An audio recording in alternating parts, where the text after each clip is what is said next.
Welcome back, everyone.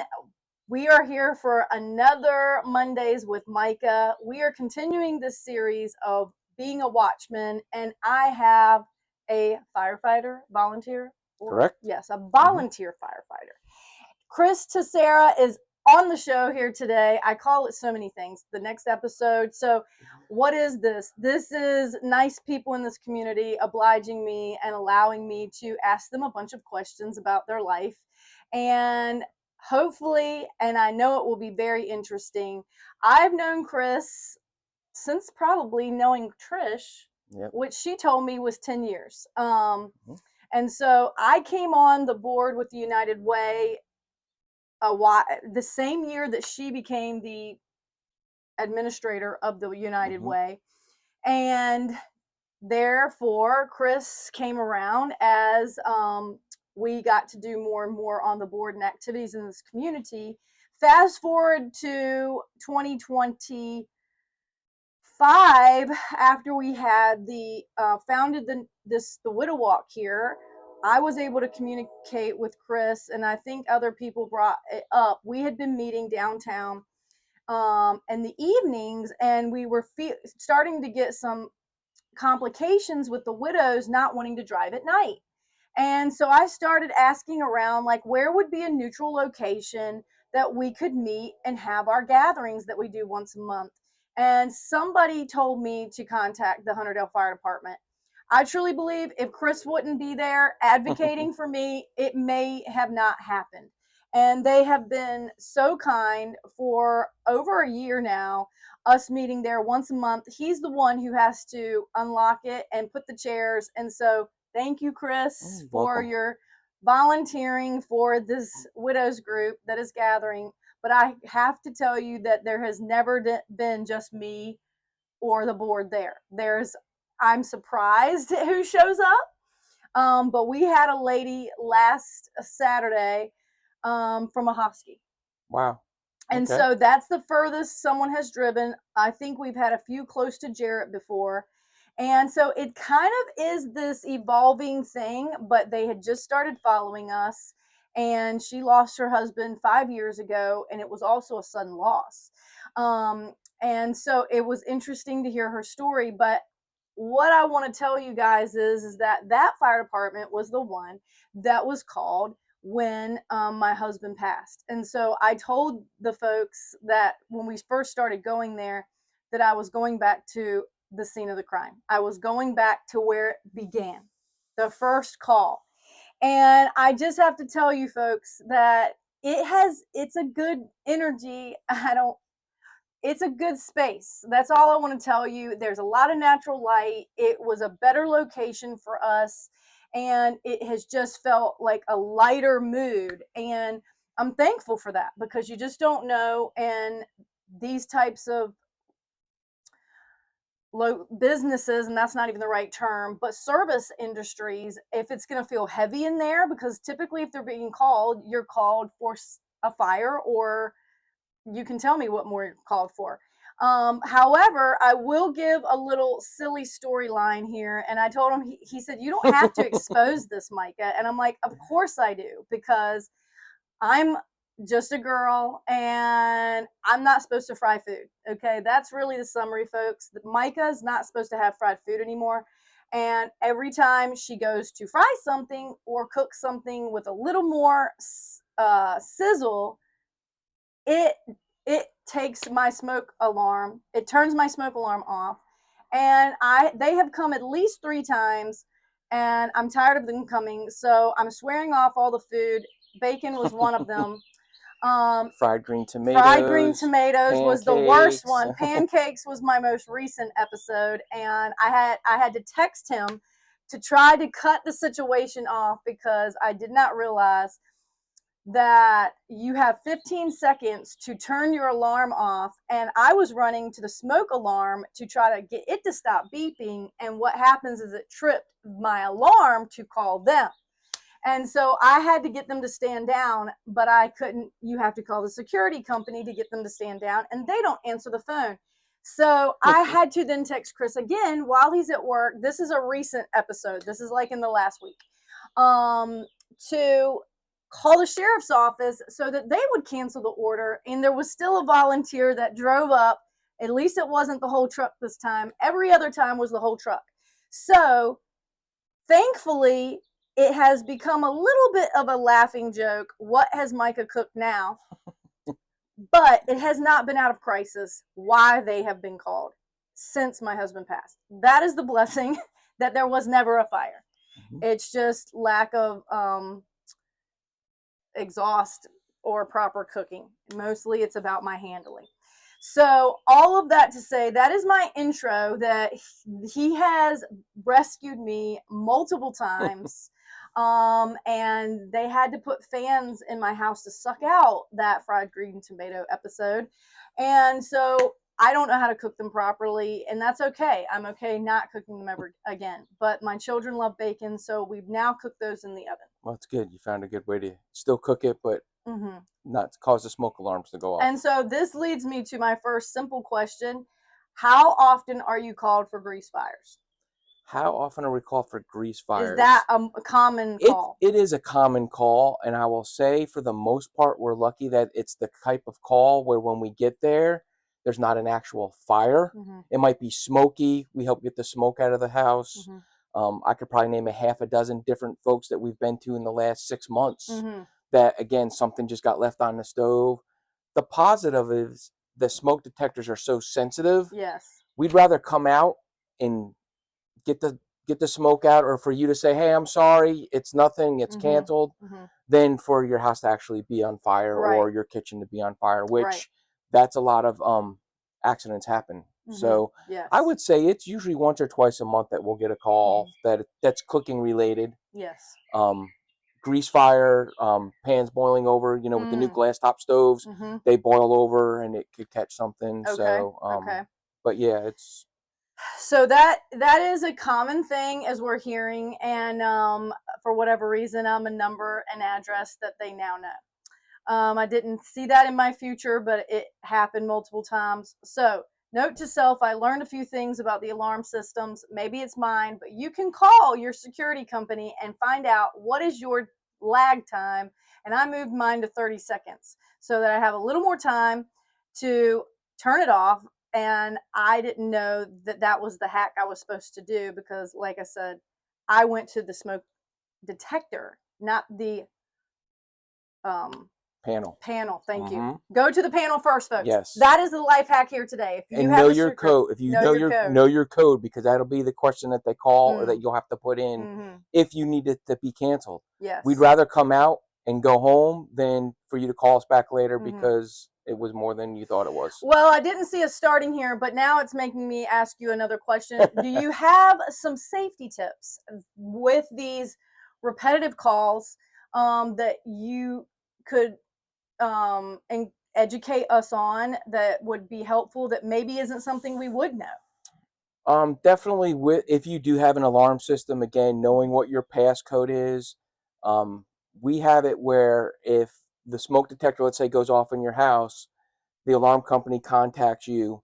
If you don't give them the proper code, we're still called. Even though you've said, hey, it's just a false alarm, because you didn't know the code, because maybe you're not supposed to be in that home. Maybe someone else was supposed to be in there. So again, knowing the code. Again, this, as you alluded to earlier, we get called not because something good is happening, it's because something bad is potentially happening or has happened. So for us to roll up and see you at the front door and say, oh, I'm sorry, I burned some pancakes, got a little smoke in the house, but everything's good. We'd rather come in, check it, verify that it's good, and go home, versus having to pull the hose and put air packs on and do, what we call work. Another thing is just being cognizant of what is around your cooking area. We have a lot of folks that have the traditional exhaust fans with the wooden cabinetry around it. So if even the grease might not be spitting or could be spitting and catches something on fire. Appliances, making sure they're up to date, plugged in properly. Electrical fires, they get in behind the sheetrock of the stove. And there again, you have you get a stove fire that then gets up into the wall, and we have to make sure it doesn't go in there. Cooking, following directions. We have a lot of stove fires, people putting stuff in the oven and not maybe putting it on a tray properly. Wow. Okay. I think of pizza, because once the Mhm. cheese melts and it melts off and it gets down on those Mhm. elements, catches fire, things start getting smoky. Usually it's contained within it, Mhm. Mhm. but again, it gets smoky Mhm. and then that causes other issues. Mhm. Also, if you do have an emergency where, let's say, a bedroom outlet starts sparking, Mm. close the door, call 911. Really good. By you closing the door, you're actually keeping the oxygen level from growing, because Contain. that's what the I fire didn't know needs. this, guys. I didn't know Fire, this. fire needs oxygen. So if you Mm. cut that oxygen off, we can get there. It'll be a much smaller fire that we can put out very quickly versus one where it has the controller air, the Mm. path to go. That's good. Can share a story where we had a kitchen fire. There was a bedroom on each side of the kitchen. One bedroom door was closed, the other one was left open. The bedroom door that was closed, they salvaged just about everything out of it. I mean, Wow. they had to wash the clothes, of course, but like nothing was melted. They, were able to wipe down the dresser, the bed, things like that. The other room was a total loss because it just got so hot in there that light fixtures melted, the Wow. the plastic containers that clothes and things were in. So again, just it's little things like that that help us make our job easier. If That's you have a good. chimney, making sure the chimneys are clean before you use them. I mean, there's not as many wood stoves as there Mhm. used to be. Mhm. Chimney fires have gone down because people use electrical heat now. Space heaters, of course, now Mm. we're in the hot season, you're not Yes. using them, but making sure there's not Stuff combustible around it. materials around it. Mhm. And being cognizant, turn it off when you're not in that room, Mm. because again, you catching a quick spark hitting the floor or catching something on fire versus being in the other room, Mhm. it takes under 3 minutes for a Wow. room to be fully engulfed with the Wow. right conditions and the materials. Everything today, couches, they're all made with synthetics. Right? They go up in a third of the amount of time of what they Mm. used to. So Wow. again, just certain things that That's you can good. do, and no 911. Again, we rather you call us Mhm. and come out there and you apologize to us, which we gladly accept the apology, but we'd rather make sure you're okay and everything Mhm. in the home is okay versus you losing anything or everything, which some people have. And all I hear from this is do not hesitate to call those numbers, because even though it feels like a bother, I feel like I'm bothering them when it wasn't legit. Okay, let's say it like that. But there's probably more where it was legit than not. Mm-hmm. And that would be considered a false alarm. But ultimately, what I heard him say is we want to do our due diligence every single time to really assess the situation, because sometimes we may think it's fine and it's not. And even if we caught it, Mm-hmm. because they did, I said, well, it's okay. And they're like, we there is a fair amount of smoke in here, actually. We can suck this out and it'll be over in 5 minutes Mm-hmm. versus you waiting an hour or something. I'm like, okay. And so I don't know, and what tools they have or don't have. So again, this is what this education is all about. I really appreciate that, Chris. I did not know. I mean, but again, when we're in a state of panic, some of these things, if they're not instinctual and if we're not in this category or around people in this category, it's not always common knowledge. No. And so here at the Widow Walk, we want to educate you as often as we can, or to normalize things that may feel heavy at times. That this is part of the human experience here today. And the more I talk with people about the hard things, the more I can tell you, Chris, I feel connected at a heart level. So for me, pain of grief, let's say the loss and the experience of emotional grief, became my open door to connect with a majority of people. And in my life before that, I did not feel that I had a lot to connect with people on. And after, I felt like I had so many things to connect with people on. Mm-hmm. So that is a is a perspective that I got, that since I started this series, this language has started coming out of me articulating it to say that death was an open door for me, not a closed one. And that's a positive way to look at it. And Mm-hmm. again, a loss does open new doors, new experiences, and you don't realize. And we're fortunate living in a small community. Mm-hmm. A lot of people knew who you were, who your Mm-hmm. family were. You know, you think of the other churches or like the Mm-hmm. local fire departments, the Mm-hmm. police departments.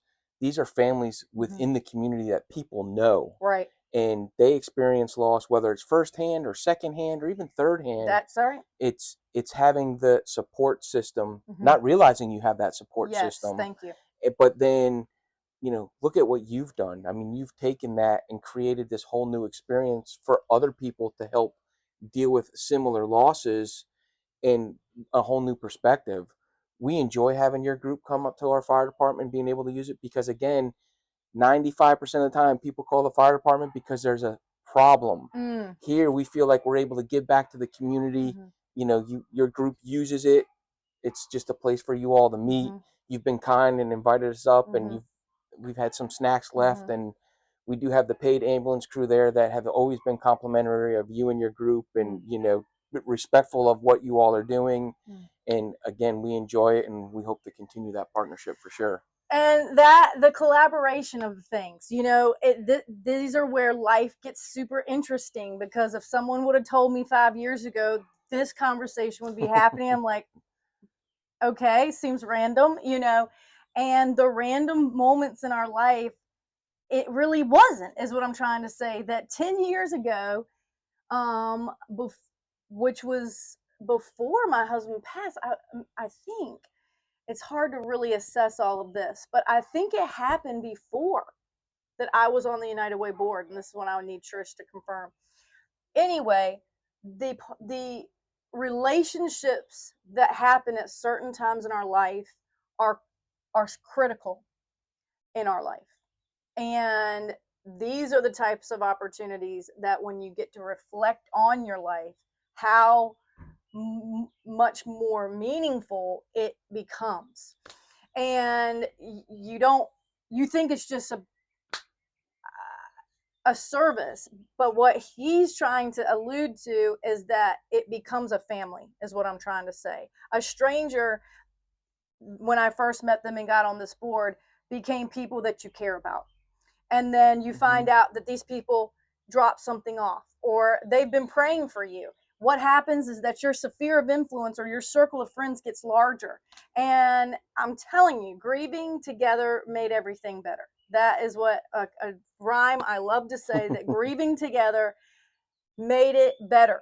And that maybe for me personally, but I don't think I've said some of this to you, Chris, but how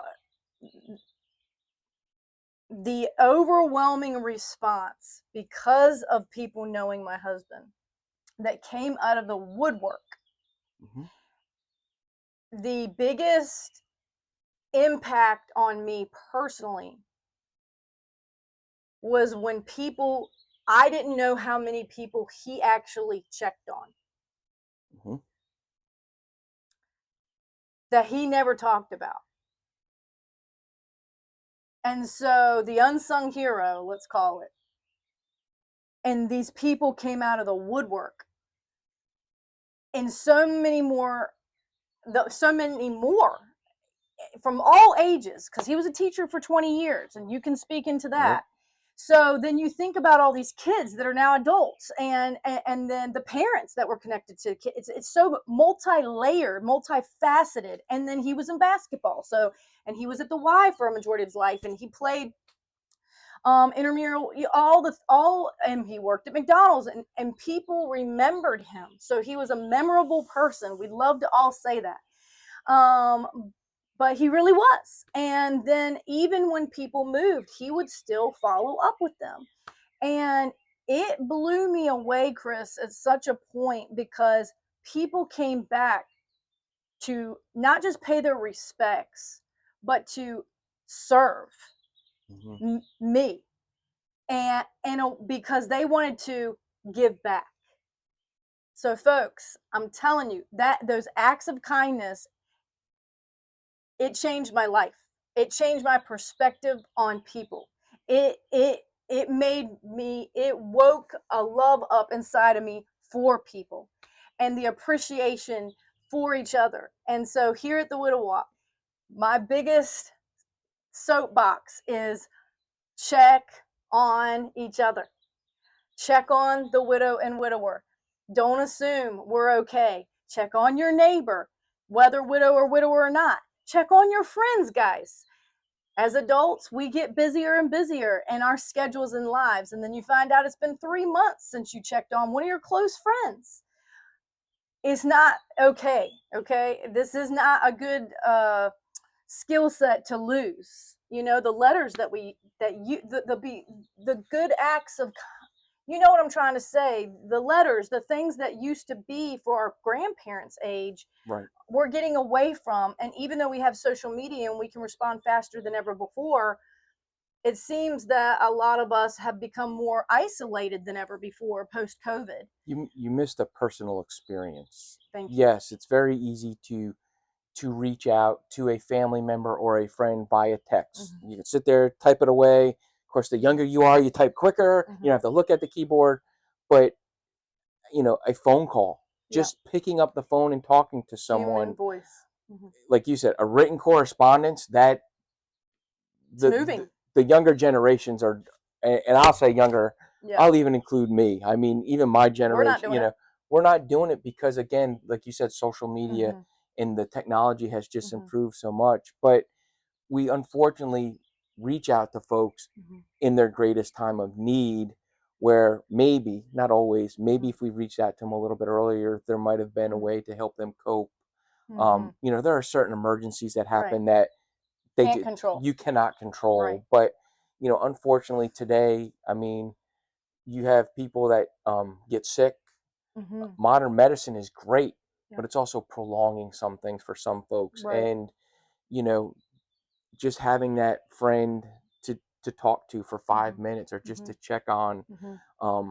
it is, again, and being in a small community, Yeah. we know each other. Yeah. 9 times out of 10, when we have a fire call, someone in our fire department or majority of our members will either know that family, Mm-hmm. know the person directly, whether it's at their home, in a motor vehicle, a medical emergency. Mm-hmm. And I know Micah jokes around, but when we get that call and we Mm-hmm. get the message on our Mm-hmm. phone, we know her address. Yeah. And we know that, hey, more than likely she's cooking something. Yeah. But at the same time, like the gentleman that came the other day, he lives around the corner and he goes, I just want to make sure she was okay. I Yep. mean, again, people understand their Yep. situations. And unfortunately, we also have folks that don't want to ask for help Yep. because you feel like you're a burden. Yep. Yes, sometimes it is being a burden, but Mm-hmm. sometimes being a burden is what helps you get over that hump and also allow you to move forward, to cope with something. Yes. And unfortunately, like you said, you didn't realize how much Ben was involved in so Telling you. many people until you lost them. I'm telling you. And it's just, the service that we do. You alluded to earlier, I'm in public education and my volunteer firefighter. If that's Double service. if that's not service oriented, and with Trish being on the United Way, I Yeah. volunteer there. That's it. I'm supporting her, of course, but at the Yes. same time, You're it's giving. it's giving a service, I'm and telling you. it's just it's an innate. It's not something that you know. Yes, I might have learned from my family along the Mm-hmm. way, but it started inside, It's and his it's heart. just you just have to move forward with These it. are service people, and I would love to say that everyone has that. But when you start getting on some of these boards and you see some of the same people, and you Mm-hmm. realize that there's a rule that we say sometimes in churches, that there's 20% of the people are doing 80% of the work. We Mm-hmm. could say that potentially in this community too. But also, when we're more isolated, we don't even realize how many people are doing things in this community. And the more that you know, the more that you grow. And that is exactly what happened on the United Way, is when we got to do what the Citizens Review Committee. I had no idea. And I had lived here my entire life, some of these special groups. And you feel proud. You feel like, oh my gosh, like people are finding gaps, and they're helping bring solutions. And these are not easy solutions all the time. They're, No. you know, to figure out. And I can say that 2 years in, I don't have a lot figured out, except we have to stay consistent and we have to keep showing up.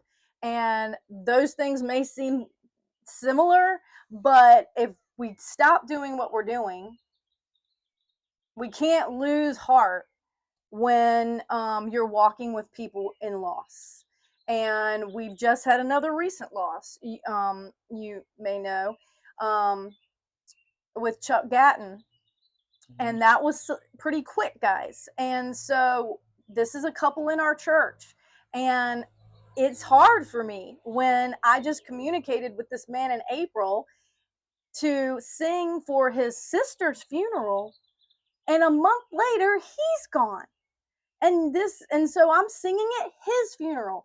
So here at the Widow Walk, our service is not just one thing, y'all. It is really personal how we serve and the needs of the widow at hand.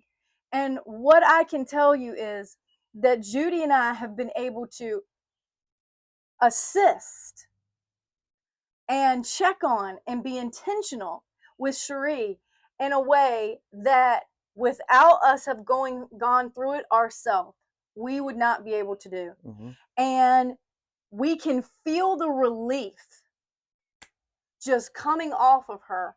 And even this week, I texted her and asked her, did she need anything? You know, she was just sending a text about, man, I need to get my house picked up. You know, maybe your daughter could come. And I would love it if Mackenzie could come. And I'm like, actually, they're both here at my house. And literally from a text, me texting, and this isn't about me, y'all. I'm just telling you how quick things can move. She has not been here, Holly Ledbetter's daughter, to spend the night since she got out of school. I send a text, and within an hour and a half or less, they're over at her house to help her clean.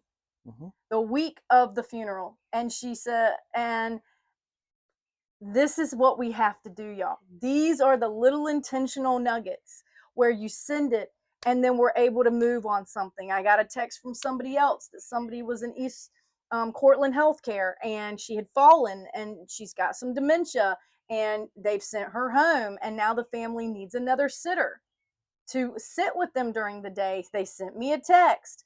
This is another new thing for me to have seen that. Well, I called one of our widows. She said, yes, there's another widow who is sitting with people and doing hospice, and she's not on hospice. So I connected the dots, and that's exactly what we want to do here at the Widow Walk, is start Good. connecting the dots. That was another new experience for us. But the more we learn who is in this community, the more we see what skills they have in their present day to assist. And we're excited to see where that goes.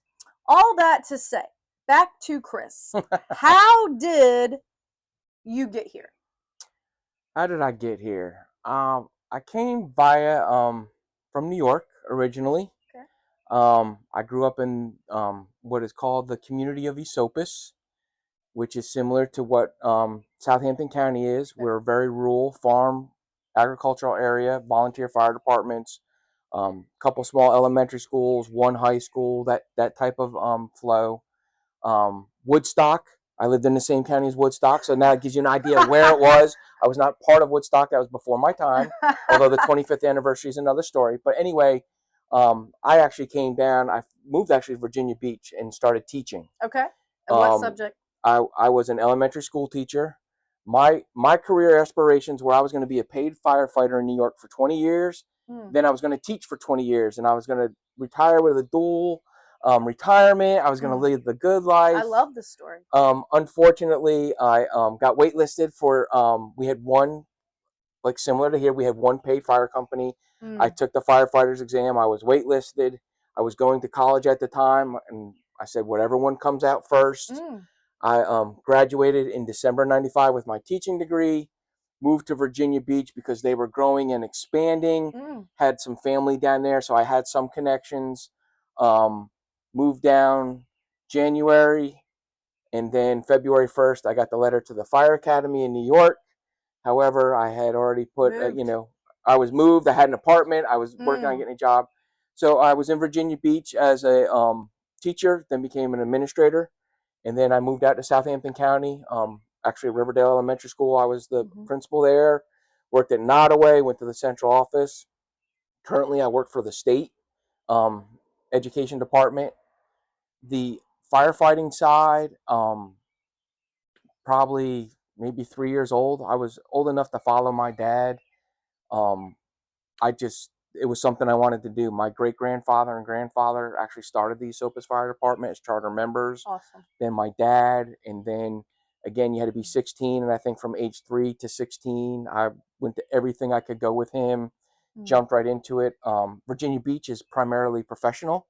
Um, their rescue squad is volunteer. But when I moved out here, I was able to look at different volunteer fire departments depending on where you live, of Mm-hmm. course. Mm-hmm. I joined the Hunterdale Volunteer Fire Department. I've been with them since 2012. Mm. I'm the president. Mm. I'm the assistant chief. Mm-hmm. I've kind of grown up in the ranks. Mm. Um, I love what I do, and it's just one of those. Again, it's innate. The great thing is we know everyone in the community, but Mm. that's also a bad thing because when It you hurts. call, I mean, we know, when someone's house is on fire, we know, or someone grew up in that Mm-hmm. home, or, you pull up on a wreck and you recognize a vehicle. Mm-hmm. I'm like, oh my gosh, I don't know who that is. Mm-hmm. Getting called to a home, um, it's tough. And Right. I mean, So, the, how do you deal with the grief side of this? That's what we wanted to get into a little well, bit. the grief side If is, you've been in it since you were 3, yeah. So the grief side, it's very, it's hard to differentiate between knowing someone. Not being from here, I don't know as many people directly or grew up with mm, as many people as, say, our chief David Bly, or folks that have been, they went to elementary school here, they graduated from here, they came back to the community. So from that perspective, it's I can departmentalize a little bit mm-hmm. easier because I may not know the person directly. But one of my first experiences, I was brand new fire department member in New York, teenager. The call was right down the street from the house. It was an accident. Got there. It was bad. I knew the person in the car. Wow. The man was at my house the weekend before at a picnic. Wow. They said, "Hey, help us pull him out." I froze. I'll Wow. admit, I Yeah. could not. That was the first time It's I intense. encountered death and That close. knew the person. And Right. again, that was difficult. I had to learn how to deal with that. Mm, And as I got older, you learn again to kind of put that grief aside. But being part of the community, like you said, I mean, I've got kids that I was their principal that are mm, now adults and mm, starting families. And again, we see them. Some have actually joined the fire department. We're mm. side by side now, but um, my my family of the community is growing over time as well. And you have to be able to go do what you need to do, and then afterwards you have to have a process to kind of like Decompress. decompress is a good word. Just kind of like everyone deals with it differently. Right. Some people like to go home and speak to their spouse, maybe a church member, a pastoral member, another family member.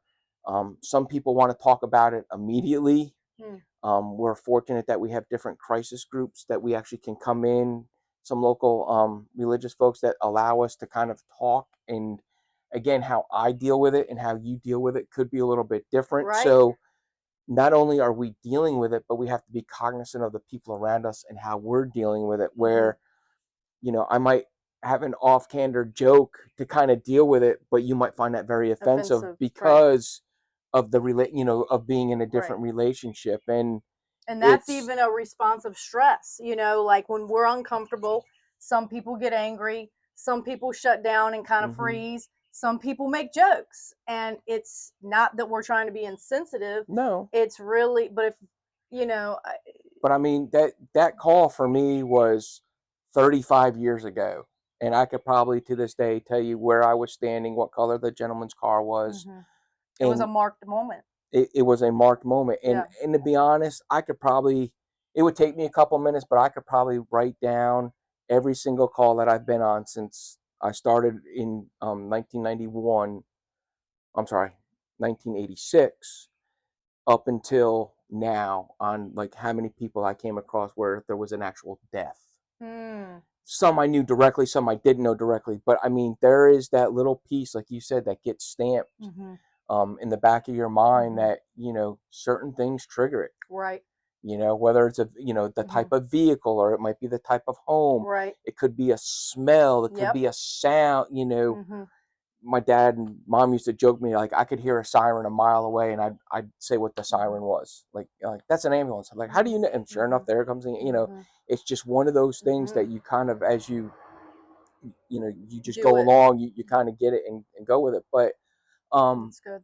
you have to be able to talk about it Mm-hmm. when you're ready to talk about it. And Mm-hmm. again, um, I was part of another bad scene once, and they called the crisis team in, and I was required that I went because I was part of the scene. Mm. And they were like, you were so upset. I said, I was not upset.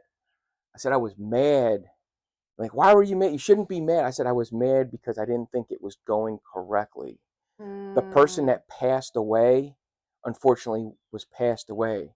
There were other people that were involved in that crash that were still alive that needed our assistance, but we were worried about the one person who was obviously Already gone. passed. And again, I'm not saying we shouldn't have provided treatment, Right. but there were other people, we learned to Christ. triage. Mm-hmm. That's right. But that's hard for people to do. Yep. Not everyone can do that, like, oh, wait a minute, They're gone. you have to walk away from it Right. and realize everything else around it. It's This makes me think of like Grey's Anatomy or some of these. yeah, well, yeah. You I think mean, about where, or even in the military, it's like you don't want to say you don't fight for the one, but if you're in a the time matters. You're in critical time to keep the ones that you can alive. And so you want to put the time in the area where there's a chance. And it's interesting that you say some of that because when I talked to Tim Dunn, and for those of you, you should have already watched that video by now. I asked him specifically, when you came in, did you already really know that Ben was gone? And he said, we always try. oh yeah, And it was better than that, but it was basically like, we don't just come in and make that call. We're no, going to work on him. And he ended up telling me that when he got to the ER, that now everyone has to vote. It's not just the doctor's call, the paramedic, all of them kind of get to weigh in, and they tried more. And even though it went by lightning speed for me, that's another interesting thing about trauma, is that time gets really warped. And so for those of you who may feel like they didn't work long enough, you find out later, well, it was 35 minutes. There was no response, so these are interesting parts of this, guys. And for some people that can be a hard pill to swallow. For me, it did feel very surreal, is really the term. It's like you wake up and find him dead in the shower, pretty much. And within the hour, you're getting a nurse saying, I'm sorry for your loss. And we're like, what? mm-hmm. Like, No, is this a bad dream that I'm like, where's my life? Like, what's going on? Like, how did we wake up today to this? Like 11 o'clock and I'm already being tapped out. Like, it's odd, y'all. It is a weird experience. And that is why I have to keep uncovering the experience, because I don't feel like it's a category that a lot of people like to talk about, unless you're maybe in the medical field or you're in the ER. It's very um case specific, if you want to call it. And I feel like I'm finding about myself, Chris, that I'm a protector. Like, I want to protect people. mm-hmm. Or like a watchman. That is really what this is about. What does it mean? We see things, we may be alerted to things, and we're here to, we can't protect everyone, but if we can advise you about some things so that if or when anything like this happens, whether you come up on a scene and you're not even that guy. I remember this, Chris. I mean, my flute teacher, this goes back to high school for me, from a flute teacher level, that I'm a talker, so we would not do flute lessons. We would talk about life because I was bored with flute lessons. But anyway, he would tell me all of these on the scene things that he would do on the highway. That he would, when he would see somebody on the side of the road for something, he would call. He was kind of like a first responder, and he was the flute teacher. So back to what Chris is saying, these educators can't help themselves. And I was like, wow, that is so brave. Like, I'm scared to pull over and like see what's going on.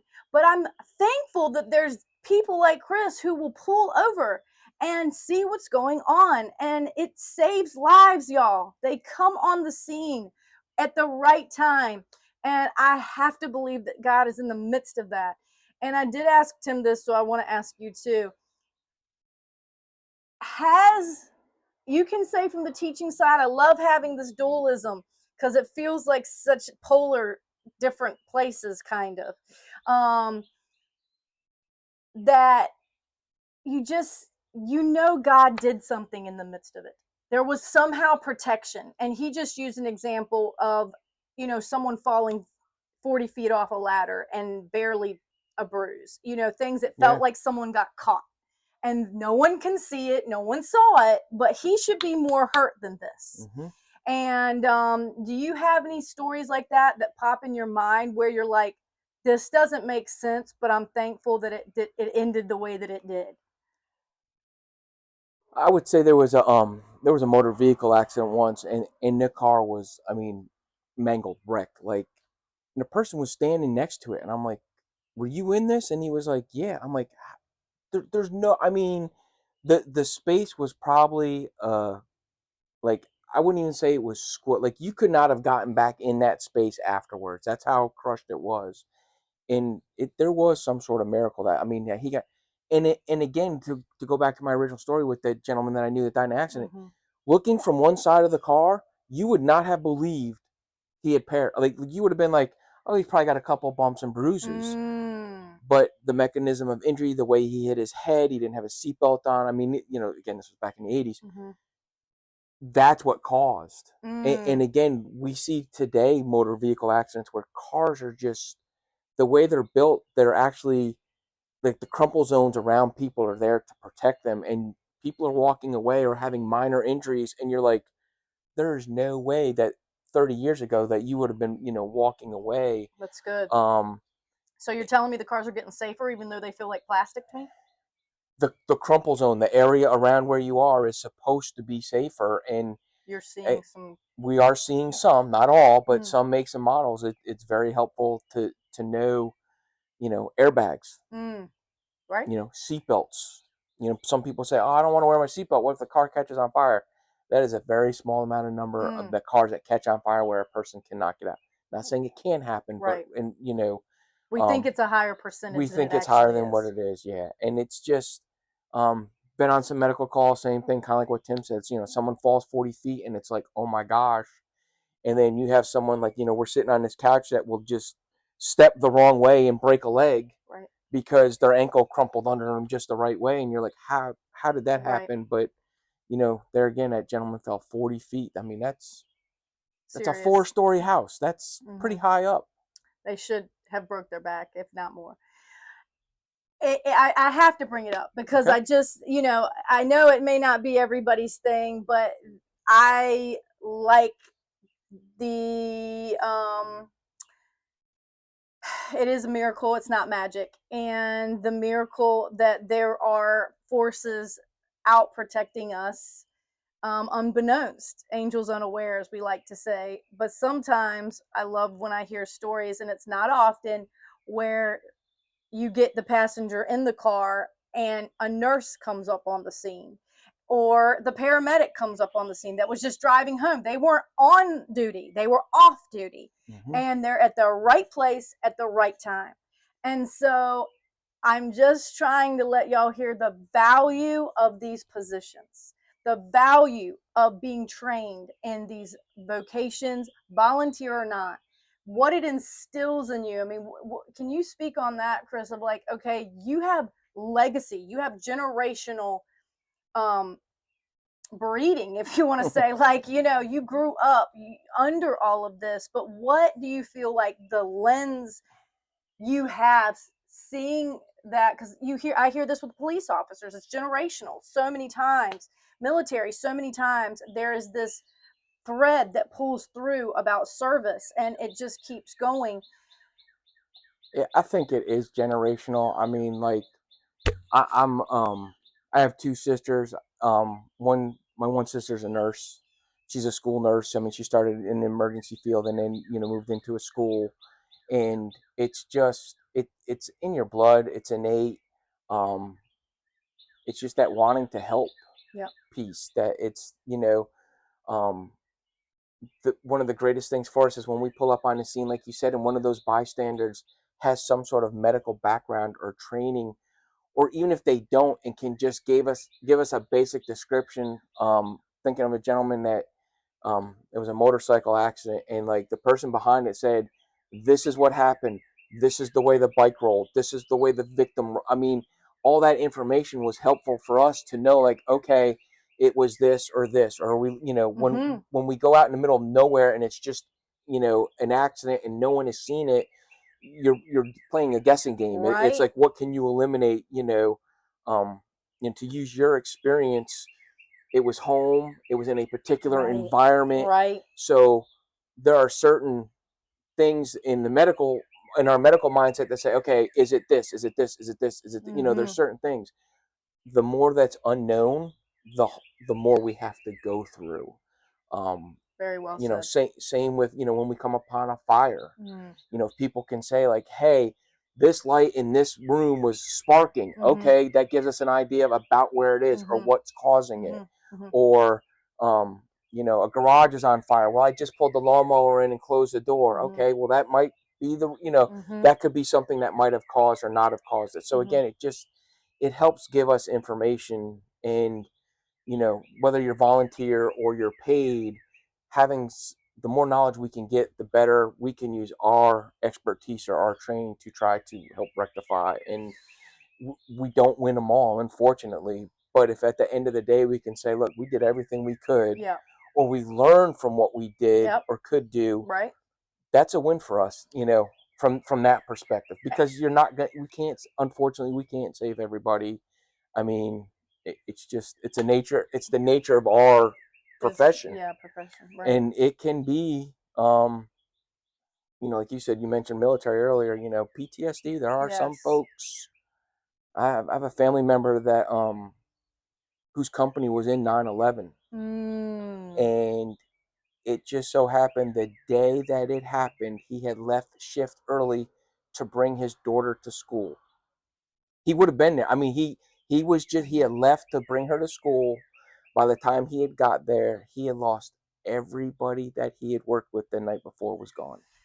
And I know this is tough, y'all. And when he said I know exactly where I was, my brain went to 9/11 because there are these marked moments. We know where we were. We know what room we were in, Mm-hmm. and it does something to the human experience when life as you knew it changes. And when suddenly moments happen. But let me just also say that there's a grace. That is really the word Mm-hmm. I want to use so much with widows, is that we want to compare sometimes, and you're trying to do that to kind of diminish the grief a little bit sometimes, like, well, at least you knew you got to say goodbye, where the suddenly people may not have gotten to say goodbye, but the person with a long-term illness, they did get to say goodbye. They got more time to prepare. But what I will say on that is that a lot of times with the long-term illness, it is even it there's a exhaustion that can happen in caring for someone, especially when it goes on for years, for whichever spouse that it Mm-hmm. is. And then your whole identity is taking care of this person. And then even though you know it's coming, it still seems sudden somehow, how it happens, when it happens. And sometimes you're not in the room, even in that. And then sometimes you are. And then you realize that you had put off your own doctor's appointments that you needed to go to, Mm-hmm. and like not just 6 months off, 3 years off. And now you not only have to handle life without a spouse, you also have to catch up on the things that you haven't been tending to. That's a big ball of mess. And how do we help do that is by staying in touch with people. And it is a sacred experience. That's the word that I'm using more and more, Chris. That when people get into hospice, when people, I've heard multiple people say now that the grief process, but let's even say the start of a widow's or widower's journey is that diagnosis.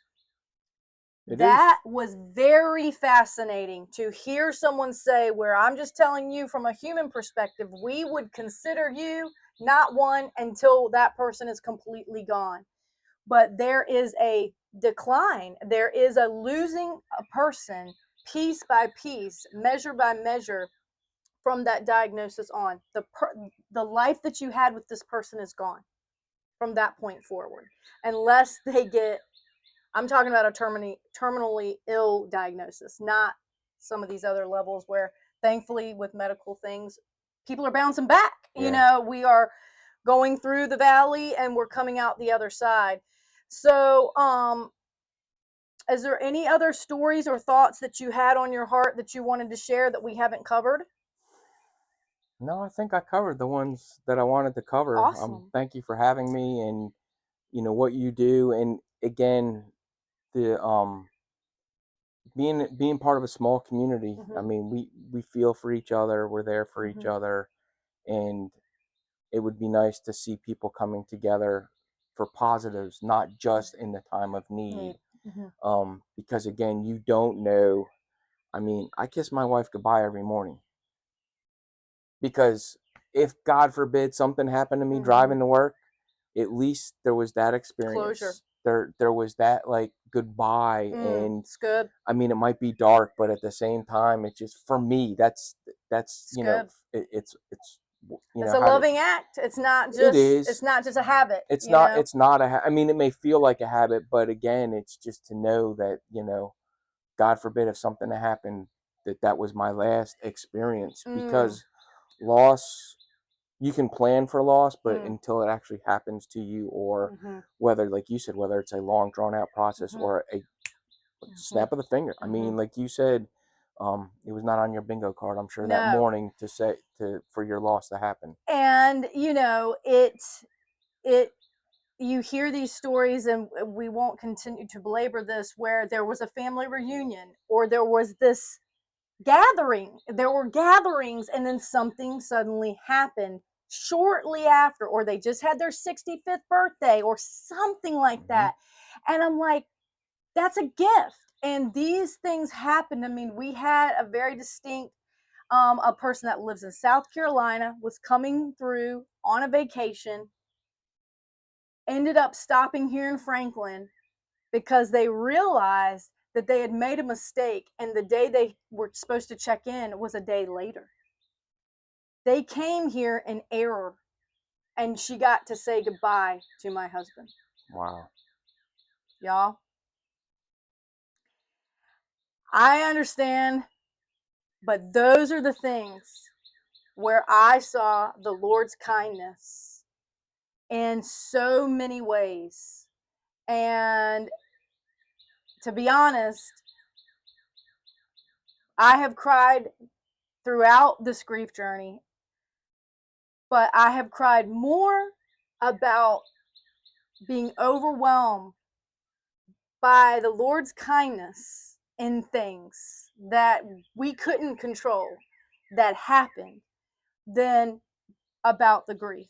To be honest, I have been more overwhelmed by what I have seen and heard and how he touched so many people's lives than the amount of pain. And I still have frustration, y'all. Let me just say that. Let me just say that. 9 years in, it's not getting easier. But we cannot, it says in the scripture, take heart. We have to take heart. I have to get back on some things because there's still more to do. And I read a quote somewhere that said, it was so good, but I saw it because it was like International Widows Day or National Widows Day, and it said, how you take care of the widow shows how much you respected the spouse. I said, I hope more understand that, Chris. I hope That's more. deep.